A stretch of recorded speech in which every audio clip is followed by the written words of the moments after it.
Good morning students, मैं Rajat faculty at government polytechnic Badaun. उम्मीद करता हूँ आप सभी लोग अपने घरों पर होंगे, सुरक्षित होंगे और कोरोना के ख़िलाफ़ इस जंग में अपना महत्वपूर्ण योगदान दे रहे होंगे। आज का जो हमारा लेक्चर है ये कम्युनिकेशन स्किल सेकंड और फंक्शनल कम्युनिकेशन का कॉमन लेक्चर है। इसमें दोनों ही सब्जेक्ट्स के इम्पॉर्टेंट क्वेश्चंस दिए हुए हैं, ठीक है। और ये आपके एग्ज़ाम्स के पर्पस से, क्योंकि आपके एग्ज़ाम्स जो आने वाले एग्ज़ाम्स हैं अब ऑप्शनल टाइप के एग्ज़ाम होने वाले हैं, तो आपके एग्ज़ाम पर्पस से ये बहुत इम्पॉर्टेंट बन जाते हैं, ठीक है। तो आप लोगों को जितने भी क्वेश्चन मैं ये करा रहा हूँ, इन क्वेश्चंस की प्रैक्टिस करनी है, बार बार प्रैक्टिस करनी है, देखना है, समझना है और इस टाइप के और भी इससे रिलेटेड क्वेश्चंस को सॉल्व करना है, ठीक है। चलिए, तो इससे पहले मैं काफ़ी क्वेश्चंस करा चुका हूँ, उससे प्रीवियस वीडियोस आप देखिए। आज का जो क्वेश्चन है वो यहाँ से स्टार्ट होता है। In a oral communication the speaker can observe the listeners. Observe the listeners, अब बात आती है कि ऑब्जर्व क्या किया जाएगा, हम किस चीज़ को ऑब्जर्व कर सकते हैं। ऑब्जर्व का मतलब होता है नोटिस करना, पहचानना, देखना। और अगर इसको कतई बिल्कुल एकदम सटीक शब्द की बात करें तो इसका मतलब होता है अवलोकन करना, ठीक है। हिंदी में अगर बात करें तो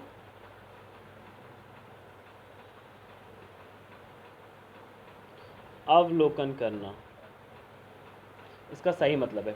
तो oral communication it means face to face communication, यानी ऐसा कम्युनिकेशन जिसमें क्या हो, मान लो ये दो लोग हैं,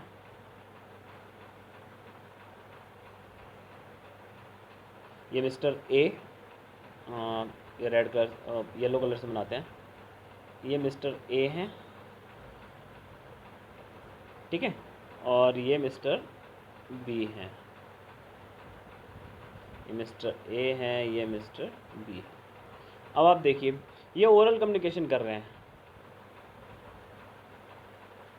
ये इससे बात कर रहे हैं, ये यहाँ पे सुन रहे हैं, ठीक है। तो ओरल कम्युनिकेशन में क्या होगा, in the type of oral communication ये इसको क्या कर रहे हैं, सुन तो रही रहा है एज वेल एज देख भी रहे हैं, है ना। जिससे ये किस चीज़ का अवलोकन करेंगे, इसके रिएक्शन का अवलोकन करेंगे, रेस्पॉन्स का अवलोकन करेंगे, रिजेक्शन का करेंगे या रीसेट का करेंगे।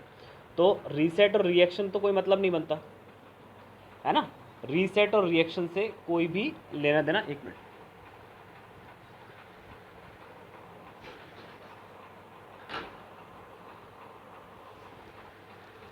रीसेट और रिएक्शन से तो कोई मतलब नहीं है रिजेक्शन से, क्योंकि ना तो वो रीसेट देख सकता है ना रिजेक्शन देख सकता है, ठीक है। वो एक अलग चीज़ें हैं, वो यहाँ पे अप्रोप्रिएट नहीं बैठती।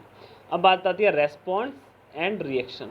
रेस्पॉन्स जब वो रिप्लाई करेगा तब, ठीक है, तो वो तो अगर उसके सामने नहीं है तब भी रेस्पॉन्स को मतलब रेस्पॉन्स को महसूस कर सकता है, ऑब्जर्व कर सकता है। तो अगर वो आपके सामने आमने है तो आप उसके रिएक्शंस को भी देख सकते हैं कि वो किस बात पे कैसे रिएक्ट कर रहा है। तो बेसिकली हमारा सही आंसर क्या हो जाएगा बेटा, रिएक्शन हमारा सही आंसर हो जाएगा। यानी in oral type of communication, मौखिक टाइप के कम्युनिकेशन में हम लोग क्या करते हैं, सामने वाले का जो भी हमारे सामने विपरीत में बैठा होता है या जो हमसे कम्युनिकेशन कर रहा होता है या सेंडर जो हमारा रिसीवर होता है, वो उसके हम लोग क्या देख सकते हैं, उसके हम लोग रिएक्शन भी देख सकते हैं, उसकी हम प्रतिक्रिया भी देख सकते हैं। रिएक्शन का हिंदी मतलब क्या हो जाएगा बेटा, प्रतिक्रिया। रिएक्शन का मतलब क्या हो जाएगा, प्रतिक्रिया हो जाएगा। तो हम उसकी क्या कर सकते हैं, प्रतिक्रिया को भी देख सकते हैं, ठीक है। चलिए नेक्स्ट देखते हैं, इसका रिएक्शन जो है बिल्कुल सही आंसर है। नेक्स्ट देखते हैं, white talking to friends you do not pay attention to the skill of. White नहीं बेटा, यहाँ पे वाइट नहीं होगा, इसको आप जो है एक मिनट रुकिए, मैं कर देता हूँ, पिंक से ही कर देता हूँ। ये जो वाइट लिखा हुआ है ना, ये वाइट नहीं है बेटा, यहाँ पे क्या हो जाएगा, वाइल। वाइल का मतलब होता है के वक्त, वाइल टॉकिंग यानी बात करते वक्त या बात करते समय। While talking to your friend यानी अपने दोस्तों से बात करते समय। While talking to your friend you do not pay attention to the skill of. यानी जब आप अपने दोस्तों से बात करते हैं, अपने मित्रों से बात करते हैं, उस समय आप किस चीज़ पर ध्यान नहीं देते? You do not pay attention, यहाँ लिखा हुआ है ना, you do not pay attention to the skill of communication. कौन से स्किल? जब आप अपने दोस्तों से बात करते हैं तब आप रिटन कम्युनिकेशन के बारे में नहीं सोचते हैं क्या? नहीं, इस बात का कोई मतलब नहीं है। ऑडियो कम्युनिकेशन बिल्कुल नहीं, विजुअल कम्युनिकेशन बिल्कुल नहीं। क्या हो जाएगा बेटा? Oral communication. यानी जब भी आप अपने दोस्तों से बात करते हैं तो you do not properly pay attention at your the oral communication. जब भी आप अपने दोस्तों से बात करते हैं तो आप ये ध्यान नहीं देते हैं कि किस प्रकार के वाक्य शब्दों का हम लोग प्रयोग कर रहे हैं। यानी दोस्त अगर मिल गया, आइए जी कैसे हो, बढ़िया, ये वो इधर उधर की बातें करते हैं, तब उसमें फॉर्मेलिटी नहीं होती है ना। हम उसमें नॉन फॉर्मल तरीके से बात करते हैं। हम बिल्कुल भी ये ध्यान नहीं देते हैं कि हम किसी भी तरीके के ओरल कम्युनिकेशन के नियमों का पालन कर रहे हैं या नहीं। तो that oral will be the right answer. ठीक है, ओरल हमारे यहाँ पे क्या हो जाएगा? Right answer. जब भी हम दोस्तों से बात करते हैं तब हम कौन से कम्युनिकेशन पे ध्यान नहीं देते हैं? हम किस पे ध्यान नहीं देते हैं? हम नहीं देते हैं ओरल कम्युनिकेशन पे ध्यान, है ना। हम किस पे ध्यान नहीं देते हैं? ओरल कम्युनिकेशन पे ध्यान नहीं देते हैं। ठीक है, चलिए देखते हैं इसको, ये सही है या नहीं। देखिए, ओरल जो है इसका सही आंसर है। ठीक है, नेक्स्ट देखते हैं।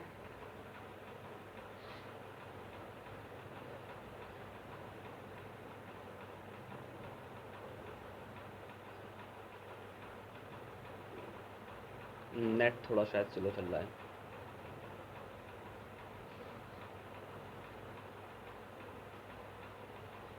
इन ओरल प्रेजेंटेशन, यहाँ पे प्रेजेंटेशन की बात हो रही है, थोड़ा सा मैनेजमेंट से रिलेटेड है, लेकिन फिर भी क्वेश्चन हम पढ़ लेते हैं।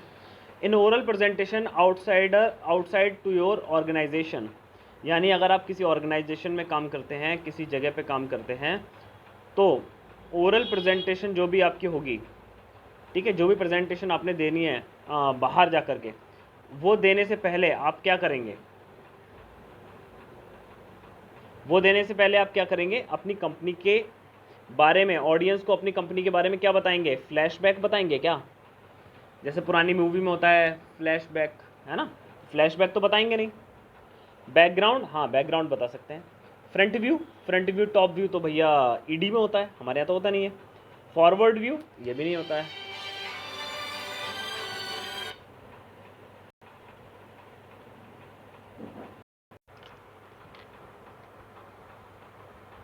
हाँ, सॉरी फॉर द डिस्ट्रप्शन, एक स्टूडेंट का ही कॉल आ गया था, अपने यहाँ के ही बच्चे का, अपने कॉलेज के ही।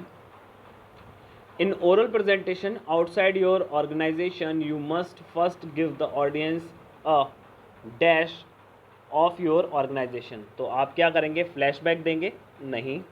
बैकग्राउंड देंगे? लगता है ये बात। फ्रंट व्यू देंगे? नहीं। फॉरवर्ड व्यू देंगे? फॉरवर्ड व्यू भी दे सकते हैं, लेकिन फॉरवर्ड व्यू के बारे में आप पहले नहीं बताएंगे, आप फॉरवर्ड व्यू के बारे में बाद में बताएंगे। सबसे पहले आप बताएंगे कंपनी के बैकग्राउंड को।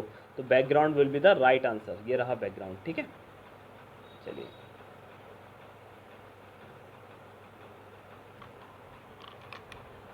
Next question. ये रहने दीजिए, सही क्वेश्चन नहीं है। हाँ, ये क्वेश्चन कम्युनिकेशन स्किल और कम्युनिकेशन फंक्शनल कम्युनिकेशन दोनों का कॉमन है। Any word that adds more meaning to the noun is called. जो नाउन को ज़्यादा मीनिंग प्रोवाइड कराए, यानी नाउन के बारे में ज़्यादा इन्फॉर्मेशन दे। आपने पढ़ा है ना बेसिक डेफिनेशंस, जब आपने पढ़ी होंगी तब आपने पढ़ा होगा कि नाउन के बारे में ज़्यादा नॉलेज कौन देता है? इसका हिंदी में अगर मतलब देखें तो हिंदी में मतलब क्या निकल के आएगा? ऐसा शब्द जो नाउन मतलब संज्ञा के बारे में अधिक जानकारी दे, अधिक जानकारी प्रदान करे, क्या कहलाएगा? ऐसा शब्द जो नाउन के बारे में अधिक जानकारी प्रदान करे, बेटा वो क्या होता है? एडवर्ब होता है क्या? एडवर्ब तो नहीं होता है। एडवर्ब किसके बारे में जानकारी प्रदान करेगा? वर्ब के बारे में। वर्ब किसके बारे में जानकारी प्रदान करेगा? एक्शन के बारे में। नाउन तो खुद नाउन है, तो बचा क्या आपका बेटा? एडजेक्टिव। तो एडजेक्टिव यहाँ पर सही आंसर होगा। एडजेक्टिव नाउन के बारे में अधिक जानकारी प्रोवाइड कराता है। Adjective will be the right answer. ये देखिए एडजेक्टिव राइट आंसर। ठीक है, चलिए नेक्स्ट आ जाओ। Next, A dash indicate the action done by the subject.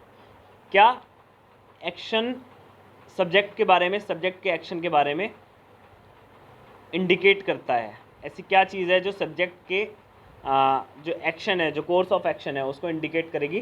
तो बेटा वर्ब करेगी। क्या वर्ब तो वाक्य की मुख्य क्रिया होती है, वर्ब सब्जेक्ट का इंडिकेशन नहीं करती है। एडवर्ब हाँ कर सकती है। नाउन तो खुद वर्ब होता है, प्रोनाउन वर्ब नाउन का प्रेजेंटेशन होता है। ये दो नहीं होंगे, ये दो नहीं होंगे, क्या हो जाएगा? Adverb will be your right answer.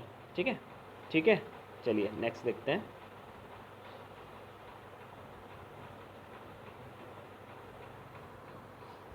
Question number 40।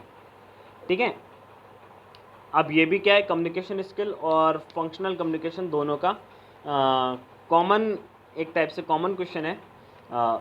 A dash दे रखा है, उसके बाद में is the word which connects the phrases, casual clauses and sentences.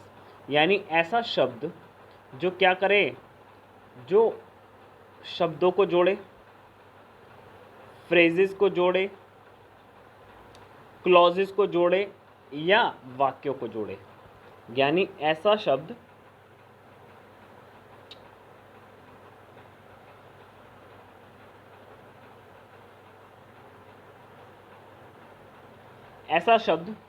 जो क्या जोड़े, फ्रेजेस को जोड़े, क्लॉजेस को जोड़े या वाक्यों को जोड़े, उसको हम क्या बोलते हैं?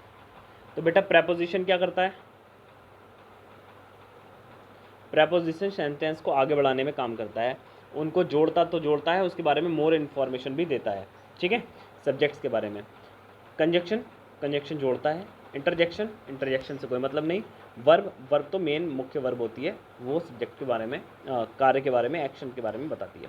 तो वर्ब नहीं होगा, इंटरजेक्शन नहीं होगा, प्रेपोजिशन नहीं होगा, हमारा सही आंसर क्या हो जाएगा? कंजक्शन। और जब मैंने पढ़ाया भी है कंजक्शन, तब मैंने आपको बताया है कि कंजक्शन क्या होता है, एक तरीके से फेविकोल का काम करता है। जैसे मान लो ओरियो बिस्किट देखा है आपने, ये मान लो ओरियो बिस्किट, या ऐसे करते हैं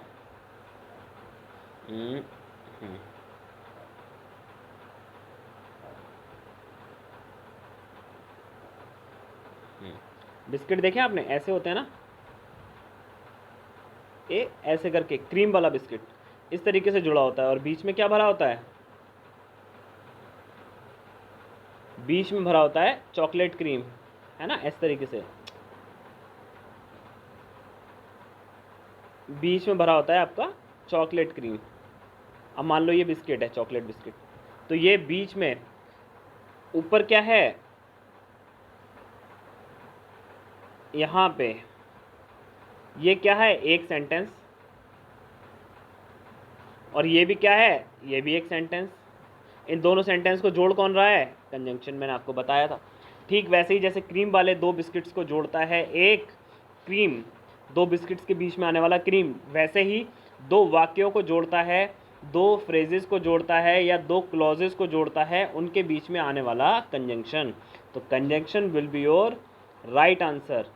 कंजंक्शन क्या है? कंजंक्शन ही दो वाक्यों को, दो फ्रेजेस को आपस में जोड़ता है। ठीक है, चलिए ये रहा कंजंक्शन आपका आंसर। ठीक है, देखिए कंजंक्शन आपका सही आंसर है। नेक्स्ट देखते हैं।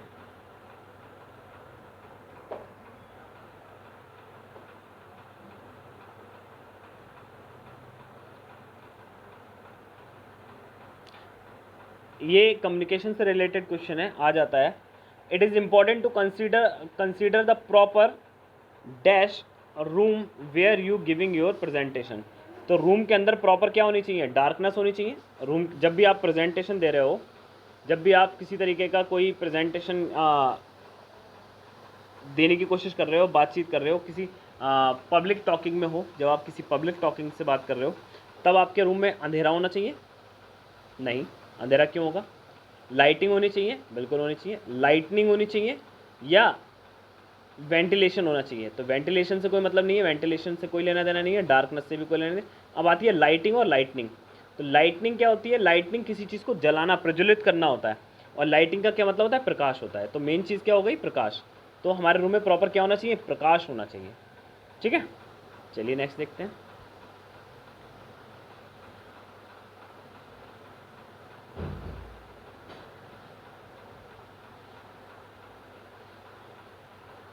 हाँ, listening means learning through conversation. अगर हम कोई चीज़ सुन रहे हैं और सुनकर किसी तरीके से सीखना है हमको, सुनकर किसी चीज़ को हम सीखते हैं, तब हम क्या बोलते हैं? क्या सुन के सीखते हैं? क्या हम सुनते हैं? क्या हम इलेव्युएटिव सुनते हैं, इवैल्यूएटिव सुनते हैं, या हम एप्रिसिएटिव सुनते हैं, डायलॉजिक सुनते हैं, या इम्पैथेटिक सुनते हैं? तो इम्पैथेटिक से कोई मतलब नहीं है, इवैल्यूएटिव से नहीं है, एप्रोप्रिएट से नहीं है। हम लोग क्या करते हैं? डायलॉजिक लिसनिंग करते हैं, यानी हम डायलॉग्स को, यानी हम जो भी मैं जो भी डायलॉग बोल रहा हूँ तो वो आप उसको सुन रहे हैं और उससे लर्निंग कर रहे हैं। ठीक है, तो डायलॉजिक लिसनिंग होती है एक तरीके की। ठीक है, तो डायलॉजिक आपका सही आंसर है। The exclamation mark, exclamatory marks, मैंने आपको बताया था एक्सक्लेमेशन का कौन सा मार्क होता है? एक्सक्लेमेशन का मार्क ये वाला होता है।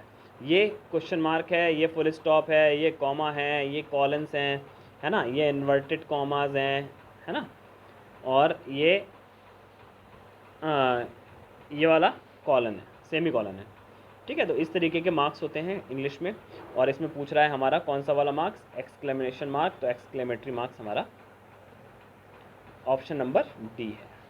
Option number D will be the exclamatory marks.